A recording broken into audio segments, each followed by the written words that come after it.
Je vous invite à vous installer confortablement et à fermer les yeux.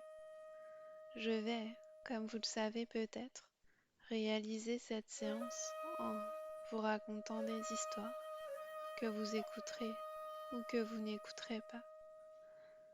Vous savez que vous les écoutiez ou non, votre inconscient travaillera de toute façon sur votre bonheur. Et d'ailleurs, je ne sais pas ce que vous pensez du bonheur. Peut-être est-ce pour vous la sensation d'être serein, sereine à tout moment, ou est-ce que ce sont les moments qui créent ce bonheur?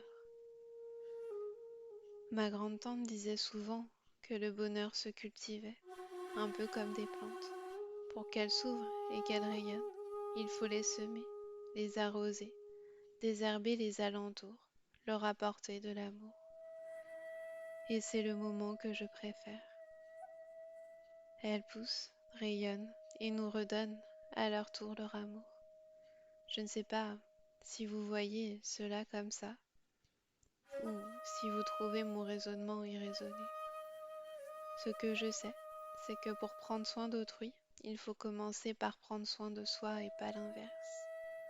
Et à ce propos, vous pourriez décider de prendre soin de vous et de choisir de laisser une partie de vous avec moi en écoutant mes histoires et une autre partie de vous à s'évader là où vous le souhaitez. J'aimerais vous raconter d'ailleurs ma première histoire.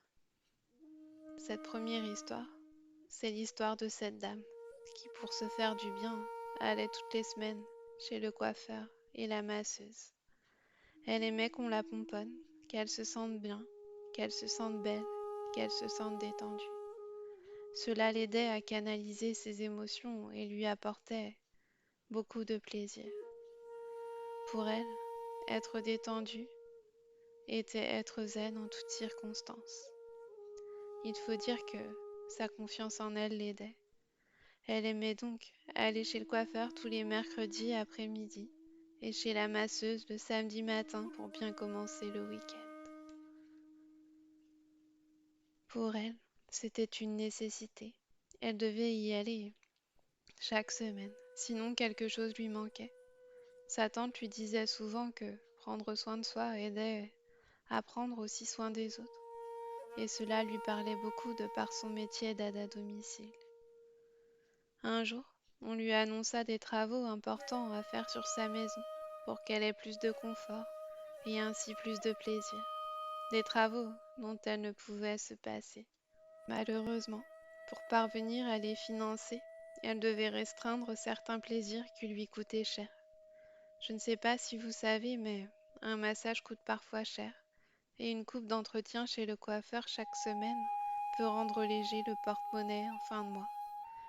Ainsi, comme dirait mon grand-oncle, le porte-monnaie perd son rôle de porte-monnaie et devient plutôt un porte-air.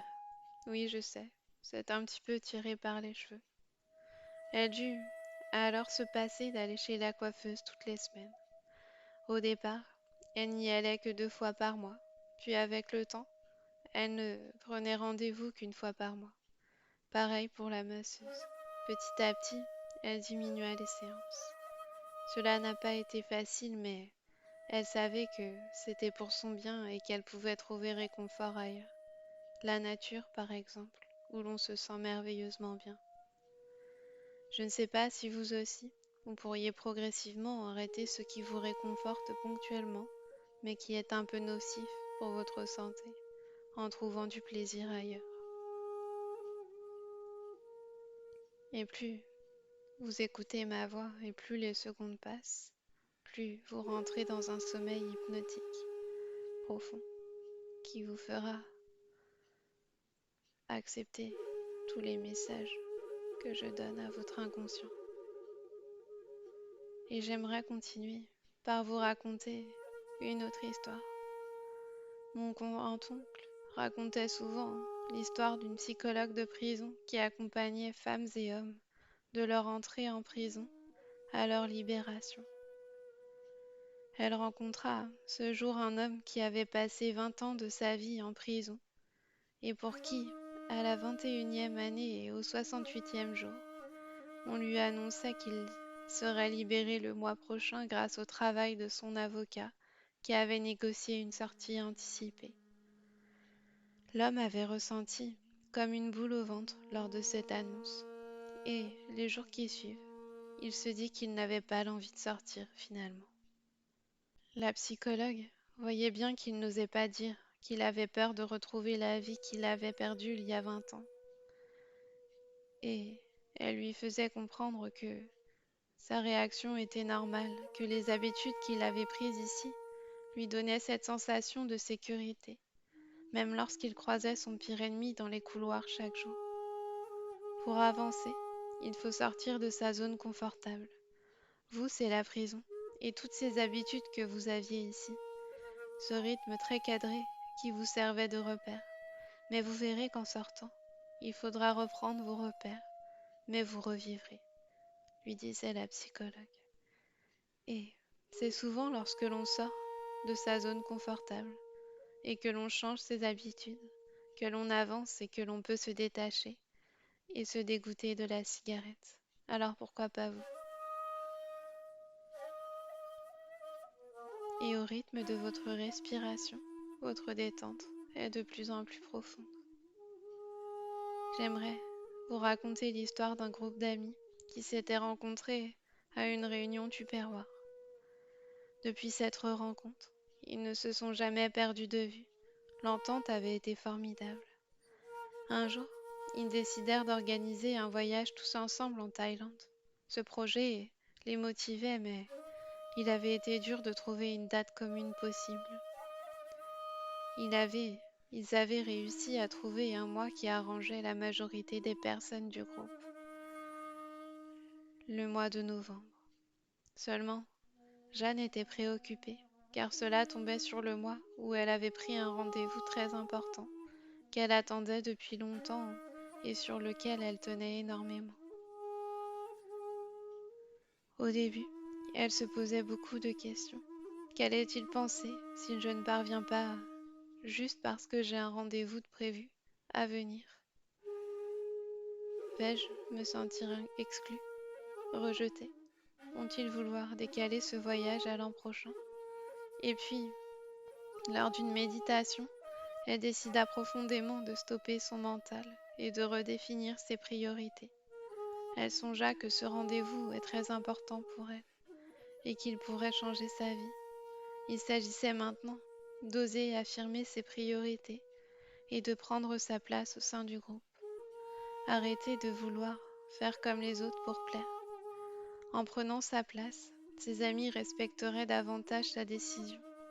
Cette méditation l'avait tellement ressourcée que elle osa directement envoyer un message à ses amis sur le groupe commun. Elle indiquerait simplement et posément que, bien qu'elle aurait beaucoup aimé faire ce voyage avec eux, qu'il est plus serein pour elle de rester en France pour assister à ce rendez-vous privilégié. Et par sa conviction et le fait qu'elle se respecte elle-même, ses amis ont parfaitement compris et nul lui en veulent absolument pas. Elles organiseront d'ailleurs un week-end tous ensemble, en amont du voyage. Elle aurait pu choisir de faire comme les autres, en ayant peur d'être rejetée et de partir en voyage avec une amertume et un regret. Mais elle avait décidé d'affirmer sa place et de se respecter. Souvent, quand la peur du rejet s'estompe, on fait moins comme les autres et on arrête ainsi de suivre le groupe de fumeurs. J'aimerais maintenant vous raconter l'histoire d'une voisine qui, à longueur de journée, avait son téléviseur allumé sur BFM TV ou France Info. Vous savez, ces chaînes de télévision où sont diffusées en boucle 24 heures sur 24, 7 jours sur 7, les informations internationales et nationales. À la fin de la journée, elle savait tout ce qui se passait dans l'actualité, et ce n'était pas toujours tout rose, c'était souvent très gris, voire très noir. Et je ne sais pas si vous savez, mais écouter les informations à longueur de journée peut déteindre sur l'humeur de ceux qui les écoutent. Alors imaginez des informations tristes à longueur de journée. Pour en revenir à ma voisine, elle allumait donc son téléviseur dès son arrivée dans la pièce de vie à son réveil, l'éteignait quand elle sortait de son appartement, le rallumait en arrivant, l'éteignait en allant se coucher, pour le rallumer dans sa chambre avant de s'endormir. Un jour, alors qu'elle désirait une séance d'hypnose à son domicile, je lui ai dit que, pour l'efficacité de la séance et pour son bien-être, la télévision devait être éteinte. Elle n'accepta pas, mais coupa le son de son téléviseur en laissant simplement l'image. Je lui expliquais alors que souvent, laisser son poste de radio allumé ou sa télévision, c'était un besoin de combler du vide. Et ce vide pouvait se combler d'une autre manière. Manger une pomme, se balader en extérieur, appeler un ami. Et je ne sais pas si vous savez, mais souvent, les gens fument pour combler un vide. Et souvent, le fait d'en prendre conscience permet de diminuer la cigarette et de combler ce vide autrement.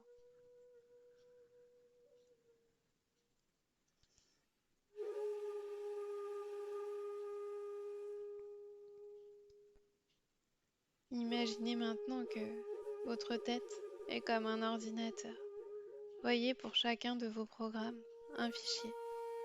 Visualisez le fichier intitulé Cigarette et remplacez-le par le programme Plaisir sain. Ils vont vous apporter des moments agréables, sereins et joyeux. À partir de maintenant, la cigarette c'est terminé. Déprogrammez de votre ordinateur de bord. Vous êtes reprogrammé à une vie sereine, libre, pleine de nouveaux plaisirs, sains, de bonheur. Vous appréciez vivre sainement, d'être en bonne santé à votre place, et tout cela de manière facile. Imaginez-vous, d'ici quelques jours, heureux de constater que la séance a fonctionné et que la cigarette s'est terminée. Voyez comme tout s'est déroulé beaucoup plus facilement que ce que vous pensiez. Imaginez tous les plaisirs sains que vous avez mis en place et voyez comme vous vous sentez bien. D'ici quelques instants, la séance va se terminer et votre inconscient va continuer à travailler sur votre bonheur et votre sérénité, débarrassé de la cigarette. Votre conscient et votre inconscient vont travailler ensemble pour que cet arrêt de la cigarette soit réussi.